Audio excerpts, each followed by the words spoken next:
السلام علیکم، میں ہوں اقبال سحر اور آپ دیکھ رہے ہیں ریئل نیوز ورلڈ۔ ناظرین، اس وقت ہم آپ سے افسوسناک خبر شیئر کر رہے ہیں۔ اہل سنت والجماعت کے مرکزی ڈپٹی سیکرٹری مولانا مسعود الرحمان عثمانی کو اسلام آباد میں شہید کر دیا گیا۔ میڈیا ذرائع کے مطابق اہل سنت والجماعت کے مرکزی ڈپٹی سیکرٹری مولانا مسعود الرحمان عثمانی کو وفاقی دارالحکومت اسلام آباد میں شہید کر دیا گیا۔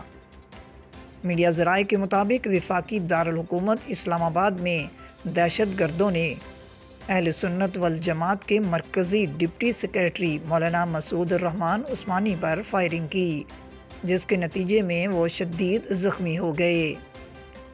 فائرنگ کا یہ واقعہ تھانہ کھنہ کی حدود میں غوری ٹاؤن میں پیش آیا۔ مولانا مسعود الرحمان عثمانی کو زخمی حالت میں اسپتال منتقل کیا گیا، لیکن وہ زخموں کی تاب نہ لاتے ہوئے شہید ہو گئے۔ ادھر اسلام آباد پولیس کی جانب سے ایک بیان میں کہا گیا ہے کہ سی سی ٹی وی کی مدد سے ملزمان کا سراغ لگایا جا رہا ہے۔ پولیس کا کہنا تھا کہ ملزمان کو جلد گرفتار کر کے قانون کے کٹہرے میں لائیں گے۔ مزید اپڈیٹ کے لیے ہمارے ساتھ وابستہ رہیں۔